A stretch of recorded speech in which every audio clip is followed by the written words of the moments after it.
Dari Ibu Hajah Hanan, apa yang harus dilakukan orang tua dalam mempersiapkan masa akil balik pada anak laki-laki dan perempuan?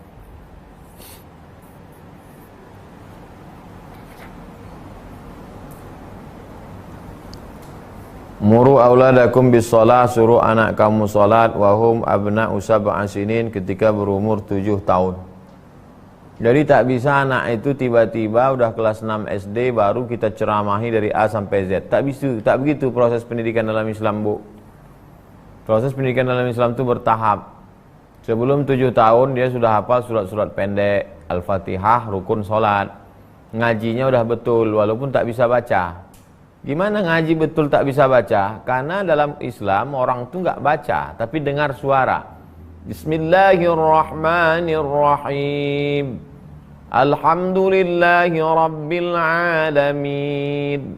Tak pernah dia membaca Fatihah itu, tapi dia hafal karena didengarnya suara bunyi huruf itu. Sebelum 7 tahun. Setelah 7 tahun baru suruh dia salat.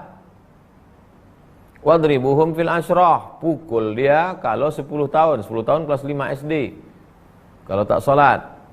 Nah, jadi dari mulai sebelum 7 disuruh, 8, 9, 10 tak juga dipukul. Nah, jadi ada prosesnya. Ketika dia akil balik baru kita, kau udah akil balik. Kemarin itu belum wajib, masih proses. Sekarang kau udah wajib, pikul sendiri, kau udah mukallaf sekarang. Nah, berproses. Gitu juga anak perempuan, kasih tahu dia kalau abangmu itu cukup ditutupnya lututnya sama pusatnya, dari pusat sampai lutut, dari lutut sampai pusar. Kau nak innal mar'ata, sesungguhnya perempuan idza balaghatil mahid, kalau sudah sampai usia menstruasi, la yasluha an yura minha, tak boleh nampak dari badannya itu illa haza wa haza, anakku, tak boleh nampak dari badannya itu kecuali muka sama tapak tangan. Nah, zahiruha wa batinuha, ini boleh, tutup. La tabarrujna tabarrujal jahiliyatil ula, jangan lagi kau bersolek-solek jahiliyah, kau sudah akil balik, kau maaf cakap sudah haid. Jangan lagi berjalan laki-laki dengan perempuan, perempuan dengan laki-laki tanpa mahram. Kehormatan, kemuliaan. Dibahaskan dia tentang masalah apa larangan-larangan perempuan sedang haid, bagaimana dia mandi, bagaimana dia membersihkannya, bagaimana dia bersuci, bagaimana larangan-larangan yang tak boleh sholat, tak boleh puasa, tak boleh i'tikaf, tak boleh masuk masjid, tak boleh megang Quran, tak boleh buat Quran, tak boleh baca Quran. Nah, itu mesti kita ajarkan sama dia. Dia ajarkan kepada dia bahwa menutup itu kehormatan, nak. Kalau ada orang mengatakan membuka-buka aurat itu adalah mengikuti zaman modern, kalaulah simbol kemodernan itu membuka aurat, maka monyet lebih modern, anakku. Sampaikan ke sama dia itu. Begitu Bu Hanan. Tentu bahasanya dengan bahasa ibu yang lembut. Jangan pula tiru gaya saya ini. 2, Pak Fiki. Ustaz, bagaimana membedakan perkataan hati dengan bisikan setan? Alladzi waswisu fi sudurin nas minal jinnati wan nas. Alladzi waswisu, berbisik-bisik, fi sudurin nas, dalam hati manusia, minal jinnati, dari kalangan jin, nas, dan manusia.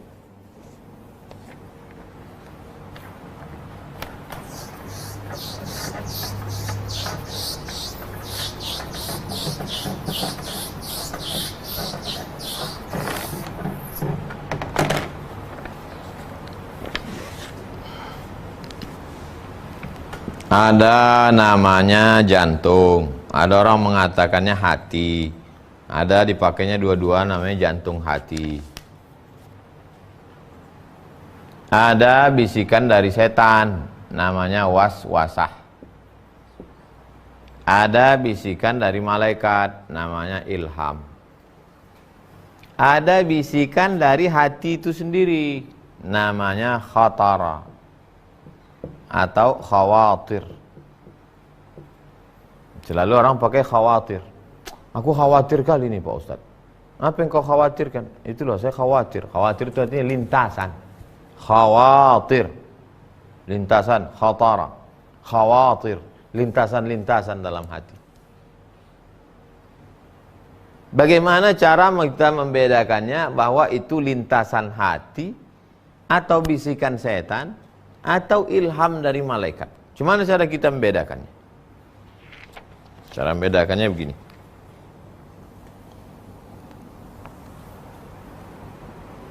Kerja setan itu ini lalang kering, jerami. Setan tidak bisa memunculkan api. Setengah mati setan nunggu api, nggak bisa. Tapi begitu ada api kecil, itu kerja setan itu kerjanya ngipas saja. Setelah ada api kecil, baru dikipas sama setan. Api kecil itu khawatir. Yang membesarkannya itu waswasah. Makanya begitu ada lintasan sedikit langsung tutup. Alladzina idza fa'alu fahishatan aw zalamu anfusahum dzakarullah. Astaghfirullahalazim. Allahu akbar. Allahumma shalli ala sayyidina Muhammad. Stop. Itu yang aslinya. Aslinya kecil aja. Makanya begitu ada apinya memercik sedikit, langsung dipadamkan dengan air. Air yang memadamkannya itu istighfar. Kalau apinya dibiarkan, datanglah setan mengipas, ngompori. Menyalalah dia. Itu kerja setan. Udah paham. Jadi ketika ada terbersit sedikit saja, lintasan sekali aja, itu asli bawaan kita. Sampai kapan bisikan ini ada? La ughwiyannahum, aku akan membisiki mereka madaman arwahuhum fi ajsadihim, selama ruh di jasad mereka. Makanya kita disuruh tabayun, klarifikasi. Saya berkawan dengan Ustadz baik, tiba-tiba muncul dalam hati saya sedikit. Itu asli itu, khawatir namanya, ada lintasan. Maka untuk melawan itu saya langsung klarifikasi. Ustadz, gimana ini masalah? Untuk memadamkan api tadi. Karena kalau tidak, datanglah dia. Makanya di antara yang memadamkan bisikan itu adalah tahlil, la ilaha illallah. Makanya orang yang tahlil itu kepalanya ke situ. La ilaha illallah. Memadamkan api kecil yang ada tadi. La ilaha illallah. Habis. Muncul dia lagi, padam balik. Karena setan itu terus. La atiyannahum min baini aydihim, aku akan datang dari depan, wa min khalfihim dari belakang, wa an aymanihim dari kanan, wa an syama'ilihim dari kiri. Tak berhenti dia. La ughwiyannahum, aku akan bengkokkan jalanmu yang lurus. La aqudanna lahum siratakal mustaqim. Tak pernah berhenti dia. Setan tak pernah berhenti. Setan belum pensiun. Makanya mau baca Quran pun kita, idza qara'tal Quran, kalau kau baca Quran, fasta'iz billah, a'udzubillahi minasyaitonir. La tattabi'u khutuwatis syaitan, jangan kau ikuti langkah-langkah setan. Inna syaitana lakum aduun fattakhidhuhu aduwa, setan itu adalah musuh, jadikan dia sebagai musuh, jangan berkawan sama setan. Yang kecil pertama kali, yang murni kecil pertama kali, itu dia bisikan. Setelah dia membesar, setan punya kerja. Inna ibadi laisa laka alaihim sultan, kata Allah. Hambaku, kau tak punya kuasa untuk masuk ke hati mereka setan. Inna ibadi, hambaku yang menghambakan diri kepada aku, maka kau tak bisa masuk ke mereka setan. Kenapa? Karena api tak ada. Api tak ada, apa yang mau dikipas setan? Setengah mati setan ngipas, tak bisa hidup, tak ada api. Siapa itu? Ibadi. Siapa dia? Illa ibadaka minhumul mukhlasin, kecuali hambaku yang ikhlas. Orang kalau bersahabat dengan ikhlas, setan tak bisa masuk. 3. Pak Haris, Ustadz, adakah dalil yang menyatakan roh orang beriman sudah meninggal bisa kembali ke dunia dan masuk ke dalam orang yang masih hidup?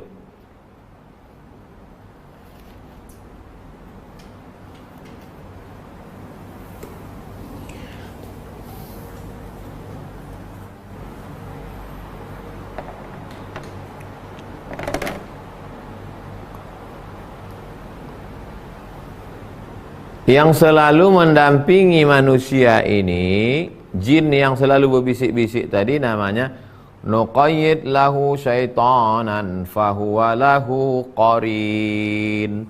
Nama perbuatannya waswasah. Nama setannya qarin. Qarin artinya selalu bersama. Itu arti qarin. Qarin selalu bersama. Jangan nanti pas baca berita di harian Mesir, Qarinatu ar-Rais. Qarinatu ar-Rais artinya istri presiden. Qarinatu ar-Rais Husni Mubarak, Susan, namanya Susan. Qarin, lalu ditengok kamus, Qarin, setan yang selalu bersama. Berarti setan perempuan yang selalu bersama presiden. Jadi qarin artinya yang selalu bersama. Qarinatu perempuan yang selalu. Qarin adalah jin yang selalu bersama dengan kita. Jadi waktu saya lahir ada jin satu yang selalu bersama dengan saya. Pas saya mati, qarin hidup. Qarin itulah yang tetap hidup di dunia ini, yang masuk ke orang yang stres, orang depresi, orang yang hilang akal, orang yang temenung tak tentu arah, masuk qarin itu. Bersuara, dia macam suara saya. Pasti bodoh, pening-pening lalat. Tiba-tiba masuk, Assalamualaikum. Panggillah dukun, ditanya dukun, siapa ini yang masuk nih? Abdul Somad. Ustadz ya? Iya. Kalau memang betul Ustadz Somad, hadis berapa yang terakhir sesudah Idul Adha? Hadis ke-22 dari Jabir bin Abdullah. Oh, betul nih kata orang. Padahal jin qarin untuk menyesatkan manusia. Roh Ustadz Abdul Somad tak bisa dipanggil. Roh. Qulir roh yas'alunaka 'anir roh. Mereka bertanya kepadamu tentang roh. Qulir rohu min amri rabbi. Roh itu kuasa Allah. Roh tak bisa dipanggil. Roh tak bisa dipanggil. Roh itu kuasa Allah Subhanahu wa taala. Jadi bohong besar orang yang mengatakan bisa memanggil roh. Roh si fulan bisa dipanggil. Dulu Syekh Muhammad Abduh kan lari dari Raja Mesir, tinggal di Paris, Prancis. Rupanya orang di Eropa waktu itu, Syekh Muhammad Abduh meninggal 1905, 115 tahun yang lalu. Di Paris waktu itu masih ada orang manggil roh. Jadi kebetulan Syekh Muhammad Abduh ikut acara di itu. Dia sebetulnya ikut mau nantang mereka. Kata dia, kalau memang betul kalian bisa manggil roh, coba panggil roh Nabi Isa. Aku mau nanya sama dia. Kata mereka, roh yang lain bisa, roh Nabi Isa ini khusus nggak bisa. Nah, oleh sebab itu maka roh itu urusan Allah, tak bisa, bukan kuasa kita. Ibu Wati, Ustadz, kalau kita masih punya qadha solat, bolehkah kita laksanakan solat sunat dulu baru qadha? Qadha itu bisa dilaksanakan sebelum, misalnya qadha isya, bisa dilaksanakan sebelum isya. Misalnya di Masjidil Haram, dari azan ke iqamat panjang, setengah jam. Masuk masjid, qabliyah isya, habis itu qadha. Daripada duduk tak tentu arah, menghapi moto-moto jamaah, selfie-selfie, qadha. Habis sholat isya, ba'diyah. Atau setelah sholat isya, ba'diyah isya. Habis itu qadha. Bisa. Jadi qadha tidak terhalang ba'diyah, qabliyah, sebelum ba'diyah, sebelum qabliyah. Atau masuk masjid, belum azan, sholat qadha. Begitu Ibu Wati.